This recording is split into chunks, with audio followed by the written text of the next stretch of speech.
Good morning, and we're back live, guys, and we have Michael with us. And I think the first thing we would like to do, Michael, is it's good to have you back with us, is to run through 218. And so we'll get started with that. If you'd like to give us an overview and run through 218. Sure. I know Senator Collmore, you prefer not to share screens. Is that still the case? Yes, and I thank you for that, Michael. It freezes me up for some reason. Okay, sure. So I'll work off of the bill that's on your committee website then. Yeah. And so I'm just calling that up in front of me. So generally what H218 would do would allow the tier 2 raw milk producer, those that are producing the greater amounts or allowed to produce the greater amounts, would allow that tier 2 producer to sell or contract for the sale of their milk at a farm stand or by a CSA. And those farm stands or CSAs would be off the farm where the milk was originally produced. So that's the general concept of what H218 does. I'm going to walk you through this whole chapter, and I'm going to note a few things that aren't changing, but that are, I think, important for understanding of how the sale of raw milk works, how it will apply to the sale by CSAs and farm stands.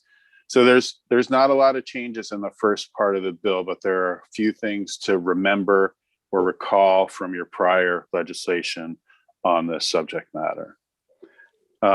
So the first thing to look at is what is going to be a community supported agriculture organization and what is a farm stand, because they are currently, neither of them are defined in statute.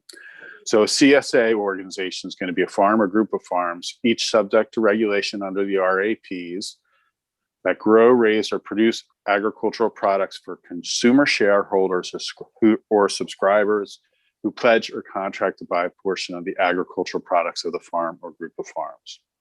Then a farm stand is a site on a farm subject to the RAPs where agricultural products principally produced on the farm are sold to the public. So those are two new definitions. They're going to be important for the purposes of this bill, and probably if you enact 218, they'll probably be used in future legislation as well. Then you get to section Michael, can 27. Can I just clarify? A lot of CSAs that's only a portion of the business. And so this thing with the word that says who pledge or contract to buy a portion of the products, does that handle that dynamic? Yes. I mean, it's not everything that they sell, it's not like the grocery store that buys all of the lettuce from a farm, et cetera. It's just a portion of the ag products of the farm or farm group.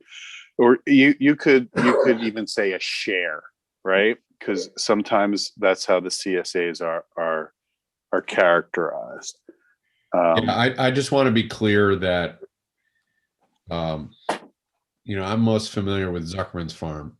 It's a big CSA, but I don't know what portion of the business, but the CSA is maybe half the business, maybe it's 70%. But it's a portion of the products, right? Yeah. It's not, right. So he might actually be engaged in business on his farm that's farming, but he's not actually producing agricultural products like agricultural energy. That's farming, right? So that's part of his business. Well, maybe I don't know if I'm not saying this right. So a CSA means a farm or a group of farms that grow, raise, produce agricultural products for consumer shareholders or subscribers who pledge or contract to buy a portion of the ag product of the farm. So I guess my point is that the CSA in a lot of farms is part of their business. Part of their produce is retail. And this is sort of a little, it sounds a little all or nothing, but I think you've got some outs in here, but I just want to make sure we're not hinging that in too tightly. Well, I think you could say something, and I'd have to play with the language. Means a farm or a group of farms that are subject to the RAPs and that is part of their business, grow, raise, or produce agricultural products for consumer shareholders or subscribers. Yeah, because the portion here is about the subscribers, not the right portion of the business. I'd like that, because I'd be surprised if there are too many CSAs that are strictly getting their income from the CSA. They're also selling chickens or whatever the heck it is, you know. So just some wiggle room so we don't suddenly have been overly narrow, if that makes sense. Sure. I'll make a note of that. So how would it read, Chris? Are you on let Michael fool with that? Yeah, just to not make it that I just don't want a CSA to be the entirety of the operations we're talking about, because I don't think that's necessarily accurate. You might have a CSA and some pick your own strawberries, and I don't know. So I just want to make sure we're not being falsely restrictive. So this is how I think it would read. It would say community supported agriculture organization, or CSA organization, means a farm or group of farms, each subject to regulation under the RAPs, that as part of the business of the farm or farms, grow, raise, or produce agricultural products for consumer shareholders or subscribers who pledge or contract to buy a portion of the agricultural products of the farm or group of farms. Yep. Does that work? Is that agreeable with committee member Brian? You're good. Anthony's fine. Yeah. Yep. And Chris, yeah. Corey, you have no opinion? I don't think he's there. No, he is there. No, are you agreeable with that language change, Corey?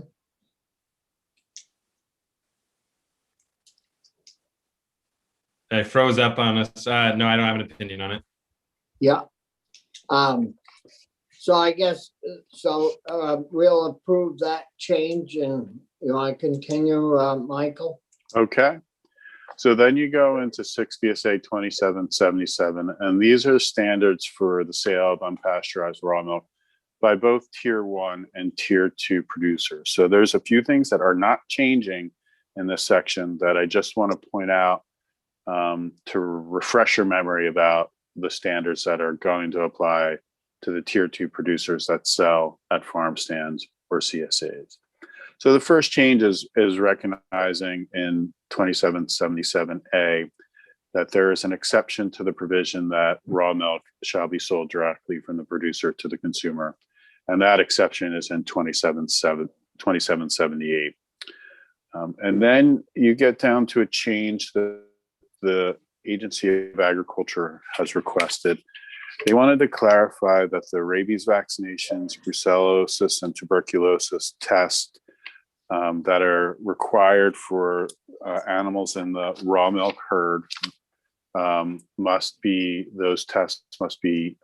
vaccine or the test must be administered by a licensed veterinarian.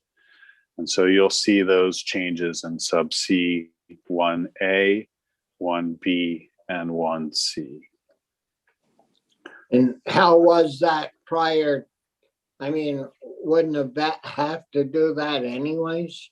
Well, so for example, in C1A, where it said the rabies vaccination needed to be administered according to accepted vaccination standards.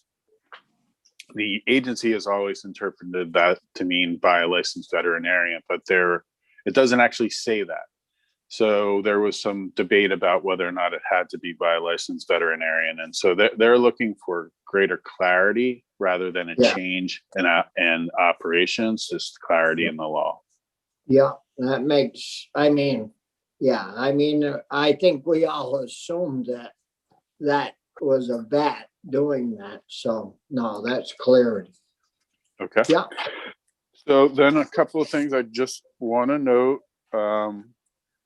So on page 4 in 1D, it's the producer post-test results and verification of vaccines on the farm in a prominent place and makes results available to customers in the agency.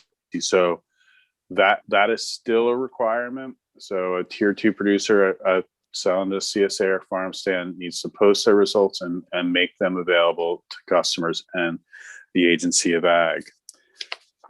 Similarly, if in page 5, subdivision C7, if an animal is treated with antibiotics, the animal's milk shall be tested for and found free of antibiotics before its milk is offered for sale. And then there's record keeping requirements in D1 of how much they need to sample and keep for 14 days in a frozen form. They maintain a list of transactions. They maintain a list of current customers. That is all still going to apply. Then you get the label requirement for what's going to be put on the bottle. That's not changing. That stays the same. It has to have the words that are found on page 6 in subdivision D and E. It has to be maintained. The unpasteurized milk shall be cooled to 40 degrees or lower within 2 hours of finish. It has to be stored so that it can maintain that temperature and sanitation. And then it's a shelf life requirement on page 7, sub 5. Unpasteurized milk shall not be transferred to a consumer after 4 days from the date on the label. That still applies. And then you get to the sign. The sign still needs to be posted. It's not as large as it used to have to be, but that will still need to be posted. But And wasn't that change made last year or the year before with the sign, Michael? So it hasn't changed at all. the content of the sign hasn't changed, but the size of it, Yes. and you let it be 8.5 by 1 inches, and then he directed the agency of ag to put on its website a sign that could be used by producers. Yeah. And that was 2 years ago, I believe. Yeah.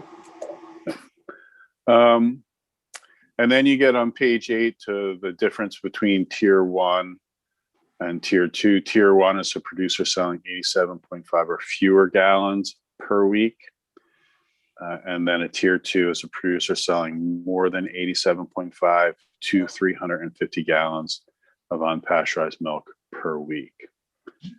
And so those tier 2 farms have additional requirements. They have an annual inspection by the agency. They have bottling requirements that are not changing. They have testing requirements for total bacteria, total coliform, and somatic cell, and they have standards for that.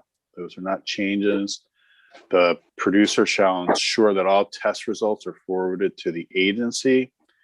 The producer keeps the test results on file for 1 year, and they have to register with the agency, and they have to report to the agency. And then you get to the provision of 2778, and this is where the changes are being made to allow sale at a farm stand or by a CSA organization. And you'll see that specific authority in 2778A. Sale or delivery of unpasteurized milk off the farm at a farm stand or by a CSA is permitted according to the requirements of subsection 2777F. And then you'll see that sale or delivery at a farm stand shall conform to the following requirements. Person selling or delivering unpasteurized milk shall inform each customer of the need to keep the milk refrigerated.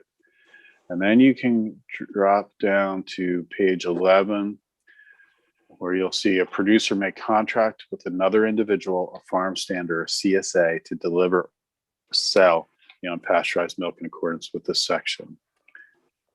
Thing to be wary of or aware of, the producer shall be jointly and severally liable for the delivery or sale of the unpasteurized milk in accordance with this section. So if the producer contracts with the farm stand or CSA to sell their milk and there's a problem with the milk, the producer still has liability to whoever might be harmed by that milk. And then the producer shall submit to the agency notice of the farm stands or CSAs with whom the producer is contracted to sell the producer's unpasteurized milk. And then moving down, there's a new subsection 2778F.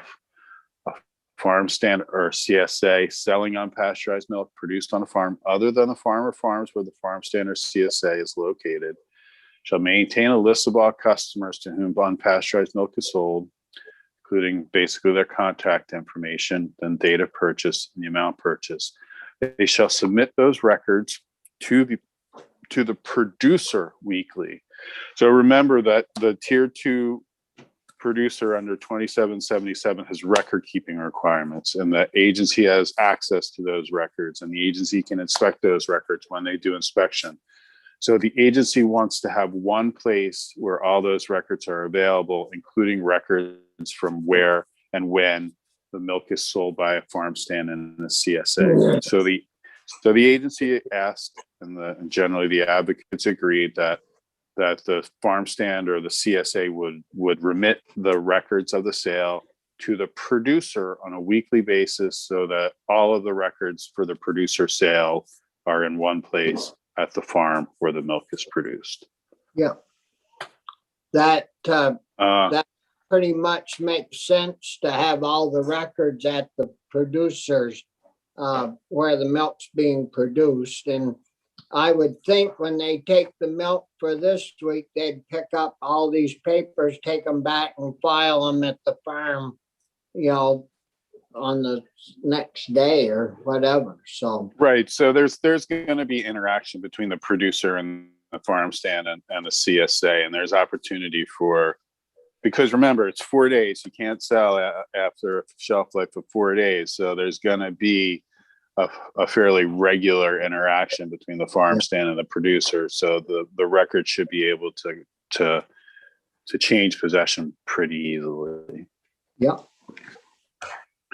And so remember, Michael, Brian has a question. I can wait until you're finished with the bill if you want, Michael. I want to go back. whatever you want, Senator Collmore. Let's It's go up to back you. to page 10 for just 2 seconds. At the bottom of the page, well, 3/4 of the way down, under subsection B is 1, and it says persons selling or delivery. I think it should say delivering, but Yeah. unpasteurized milk shall inform each customer of the need to keep milk refrigerated. So if someone were to post a sign there, does that satisfy that provision?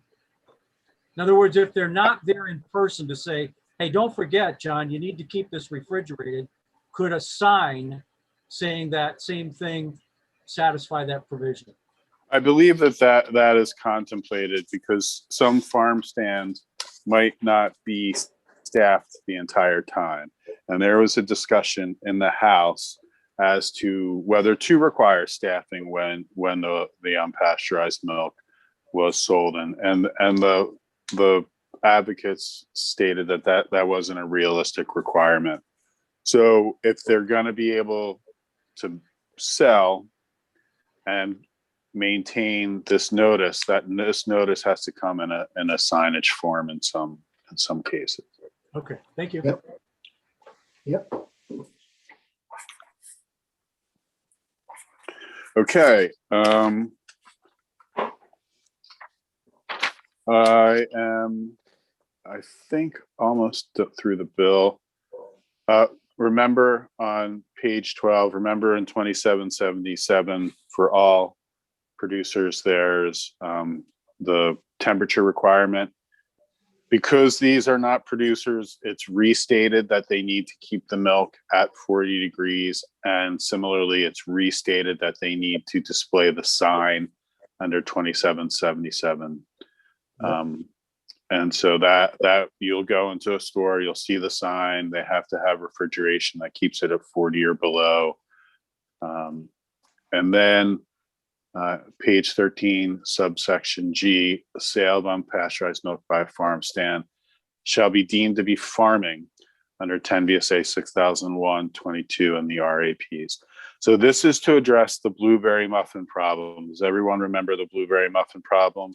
A few years ago, a farm stand was selling blueberry muffins, and generally the farm stand sold products, multiple products produced on its farm. But on that day, when a Act 250 district coordinator walked into the farm stand, the only thing that the farm stand was selling was blueberry muffins.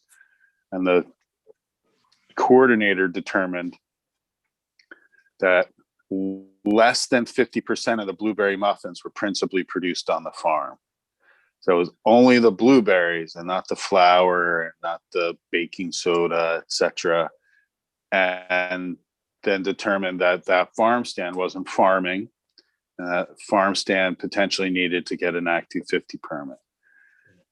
So this is to avoid that. So if someday a district coordinator walks into a farm stand and the only thing that they have on sale that day is the raw milk from another producer, that's not going to turn that farm stand or that CSA into an operation that's going to be subject to Act 250 or municipal zoning. Yeah. That's a good point. Yeah, that blueberry muffin deal, that was good. So, and then last, the secretary may inspect a farm stand or CSA organization selling unpasteurized milk during reasonable hours for the purposes of determining compliance with the section. So there's going to be some Agency of Agriculture scrutiny, inspection of the farm stand or CSA to ensure that they are complying with the requirements for sale at a farm stand or CSA. So that wraps it up. Yep, that's the end of the bill. Yeah. That change, Michael, that needs to be made, that we made earlier. Is that, I don't know, is that something that the committee wants to wait on whether or not we vote the bill to see that change in writing, or are you comfortable moving it with that change in play? Good to move it? Yes. I would just note that Senator Collmore pointed out the change of delivery to delivering that needs to be made as well. Yeah, that is a slight change. So you'll make that as well, Michael. Yep. So are there other questions for Michael in regards to the bill? If not, are there any other questions or concerns before we vote that anybody would like to add or delete? Brian? Thank you, Mr. Chair. So I didn't keep it a secret that I was originally opposed to this bill. I had some concerns that were expressed from different agencies in state government, but I've come to change my mind. I just want to make 4 points. This is a voluntary aspect for people, and I firmly believe that Vermont citizens have the ability to choose or not to choose whether they use this product. I'm a big believer in personal responsibility, and I think Vermonters are smart enough to know whether they want to use it or not.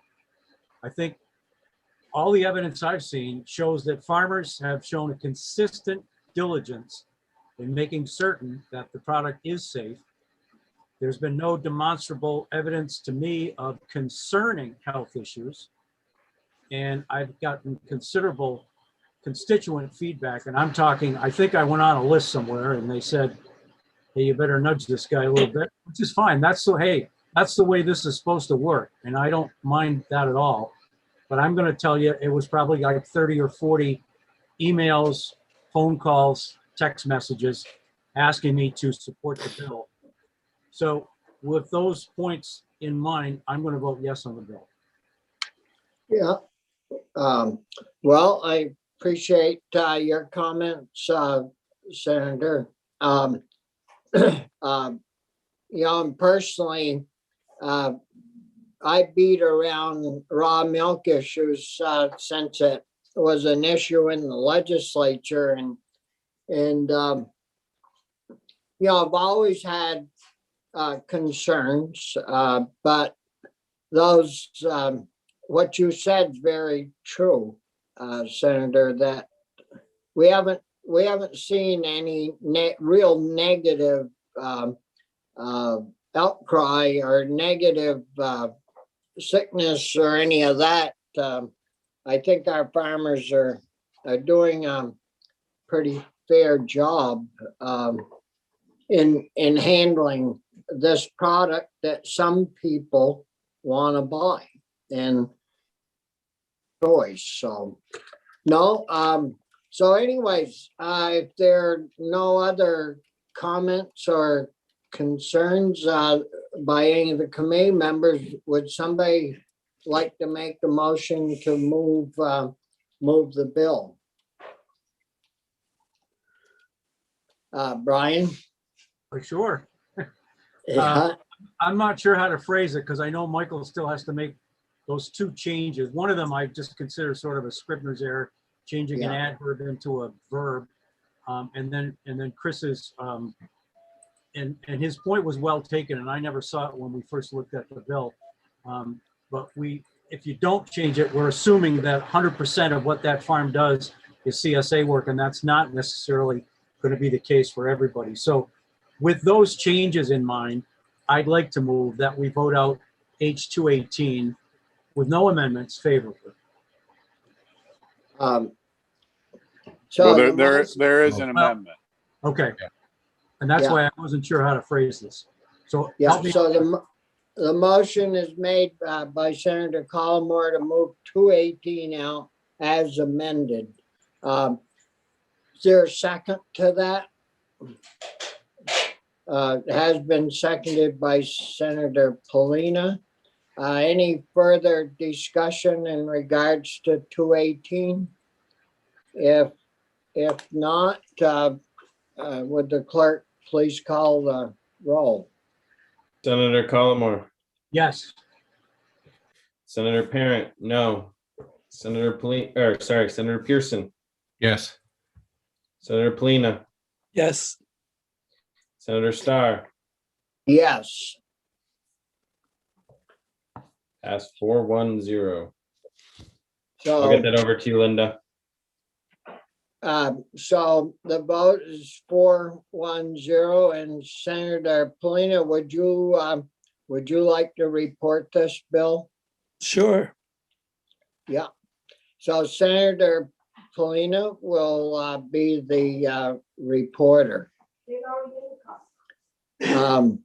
Well, thank you, gentlemen, and thank you, Michael, for all your work on this bill. And we'll move on to, we have about 15 minutes left. Would you like to, have you done a run through? I don't believe you have on 434 with us, Michael. I don't remember. I think I may have, but I don't.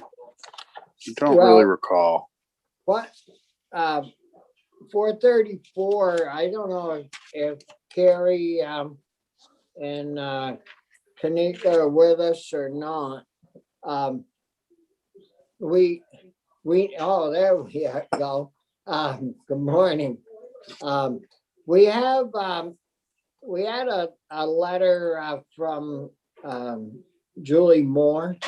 And, Gary, I think we went through that with, Kanika and Carrie. And I don't know if we ever incorporated any of that language into the bill, or if Carrie, or if you guys were gonna talk with them, over at A&R. You wanna give us a little update on that, Carrie? Sure, yep. Nope, Julie had proposed a style that made the sort of actual board smaller. Kind of kept the power, if you will, with the administration or appointed officials. It was the Secretary of Ag, the Secretary of Natural Resources, two extension, university extension folks, and two public members, and then utilized sort of scientific advisory panels, similar to the structure that the Endangered Species Committee uses. And we'd proposed to sort of a modified structure, keeping the board as close as it came over to you from the House, but also using the state agencies for scientific advisory panels. And I believe we don't need to change the bill too much to be able to do that, or at all.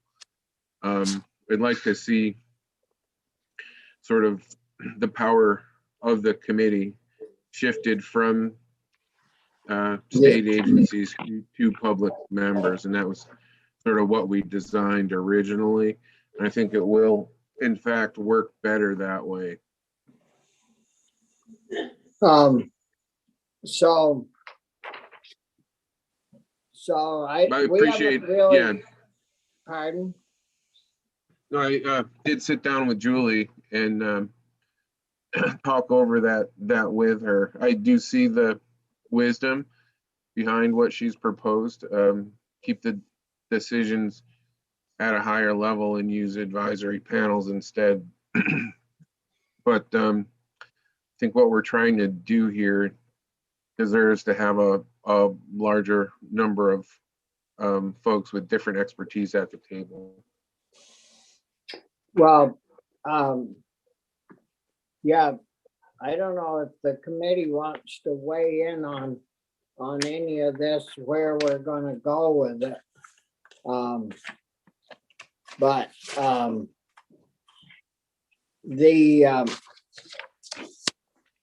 there is quite a difference between what you have proposed, I thought, and what Julie presented to us. But I mean, I think we talked with you about adding somebody like the health commissioner or their designee to the panel. And we talked about that, I believe, at the last time we met. Have you given that any consideration, Carrie? Only that, I have a very good working relationship with the state toxicologist, Sarah Vos. She's currently on our panel, and I'd hate to sort of,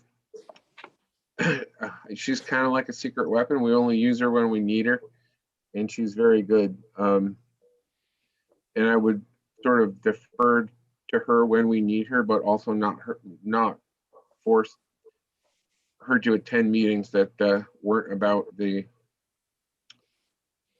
subject matter that she needed to deal with, especially now. It's hard to get her. She's very much involved in the COVID response these days. Yeah. So we're using her sparingly. Kanika, did you have your hand up? Did you want to comment on that? I just wanted to add that there is a seat on the board for it says the Commissioner of Health or designee. So I think there was some misunderstanding that there was no one with human health expertise that was to be on the board, but that's been in the language that came over from the House. Okay, yeah. Brian, did you have a question? I did. Thank you, Mr. Chair. I know we only have a few minutes before we have to break and join the House counterparts. Is it possible to see a side-by-side of what came over? I mean, I can look up what came over and then what Julie had and then what you're suggesting, Carrie, because it sounds like there's 3 different versions of the composition of the board, but maybe not. I think there's just 2, Senator. Yeah. What came over and what Julie proposed. We didn't create a 3rd necessarily. Okay. And maybe, Michael, would you have time, Michael, to take what Julie sent us and what's in the bill and sort of do a side-by-side of the makeup of those two different situations for us? I haven't seen what Secretary Moore sent over, but I expect that I should be able to do a side by side. When would you like that by? Well, I don't know if you could do it by Friday or next Tuesday. Because this is an H bill. So, you know, we've got time. It isn't like, you know, it's a real rush unless we really did a real strike all type proposal, which I think our concerns are just the 2 different makeups of the board. We know and we agree that this all needs revamping to do a better job for everybody. And I think so we've got time, whatever your schedule is, Michael, we could work it back into, I wouldn't want to go beyond next week if at all possible, because, you know, eventually they're going to shut the morning committees down. Okay, so I'm looking at for what Secretary Moore sent. Was it an email? Yeah, to Linda on March 31st. Okay, Is that- so what the secretary is proposing for board membership is significantly smaller than what I believe is in 434 and what the agency is. I don't want to speak for the agency, but I think I just heard Carrie say that they support the board membership as it is and as passed. Well, yes. Senator, and if I can add to this, I think Julie came up with that at your request, and I talked with Julie at length about it over the weekend. She wanted to send you something, and that what you saw from Julie was only between a conversation with Julie and I. What came over from the House is something that a broad group of advocates support. I mean, Kanika spent the summer doing outreach with, you know, Jared Carpenter, Maddie from NOFA. We've talked with Margaret and her folks, and they support the proposal that came down from the House. I can understand the wisdom behind the proposal that Secretary Moore had given you. But it hasn't gone through the vetting process that the proposal that's come down from the House. And sitting in your committee here for the last few weeks, I haven't heard support from the groups who support the version that came down from the House on Secretary Moore's proposal. If there was vast support for that proposal, we would be able to support it, but I'd hate to go against all the outreach that's been done on the current version that's come down from the House. Well, you got the thing that came from the House got about half the state on the panel. And yeah, I've served on a few committees and commissions, and by the time you get around the room introducing yourselves, it's time to adjourn the meeting. And I'm really wondering how a crew of 14 is gonna improve what we want to get. What we want to get is a committee, that's going to make some hard decisions and protect the citizens and the soils and the environment of the state, to analyze these new products that are coming along. And boy, that's a big crew to sit around a table to try to figure that out, unless I'm reading everything wrong. And I believe the current council is 12. Yeah, well, I counted 14, but it could be 12. That number is so many, see, I can't count them even right. No, the current pesticide advisory council, Yeah, the one that exists now that we're replacing. well, and that didn't work too good. I mean, I guess it worked, but I mean, there was complaints about it, or we wouldn't be talking about setting up this new, try to revamp and setting up this new system, right? Well, I think it did exactly what Governor Kunin wanted it to do. And that's that she wanted state agencies to be held to a higher standard when they were going to use pesticides. So every state agency that uses pesticides had a seat on the council. And the original charge was to make those agencies that were going to use pesticide go through a process and do a pesticide use impact assessment prior to using pesticides. So you had the Agency of Transportation, Fish and Wildlife, DEC, Forest and Parks on the council, because those were the agencies that were using pesticides. So it was made up of all the state agencies that were using pesticides. Yeah. Well, Chris. Okay. Carrie, you've said it a few times, I'm sorry, but you talked to Secretary Moore. Sounded like you had a good conversation. Did she say, okay, I agree with you? Or what was the conclusion? Because I'm afraid I'm hearing that we're going to be forced to choose between the two agencies or something like that. No, she wanted to sort of trim the council to make it more workable. And I think it was at the request of this committee. So her proposal is a 6-member board that uses scientific advisory panels to do some of the work. It sort of maintains that decision-making piece basically with the administration, because you've got the Secretary of Natural Resources and the Secretary of the Agency of Ag, and two folks from Extension, and then 2 public members. That would be the makeup of the board.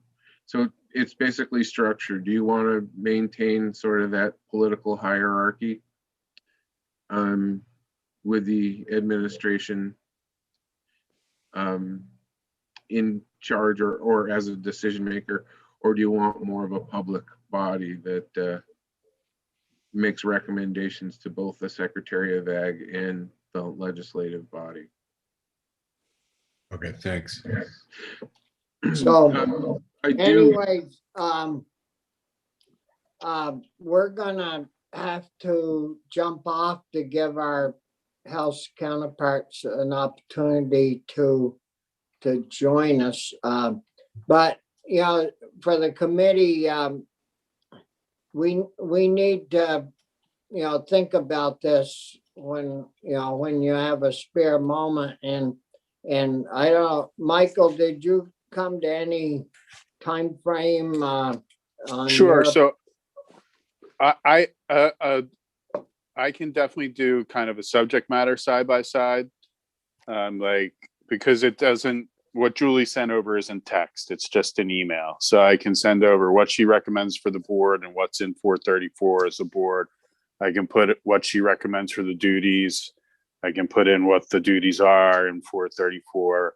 I can put in that she recommends advisory panels. I can put in that that's silent in 434.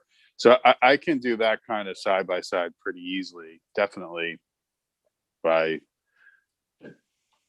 Friday morning, maybe even Yeah. by the end of today. Well, it won't have to happen today, but if you could do it, and do you know what your schedule is for Friday morning? I do not, because H-175, the bottle bill expansion, is going onto the floor tomorrow in the House, and then we'll be up for third reading in the House on Friday morning. And it's gonna be a little controversial. It's gonna take some time. I can't imagine that. Well,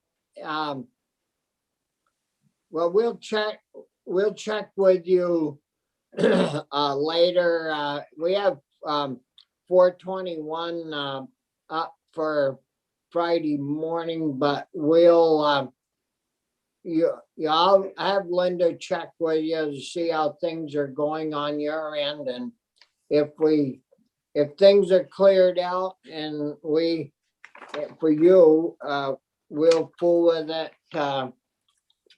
come Friday. And but we'll stay in touch and move forward. You know, because like I said, we've got time on this bill. So yeah.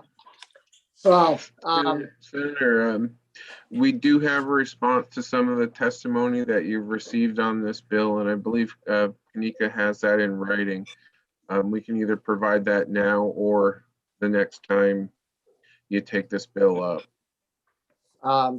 well, why don't you hold it until we meet the next time? Sounds good, thank you. Would that be okay?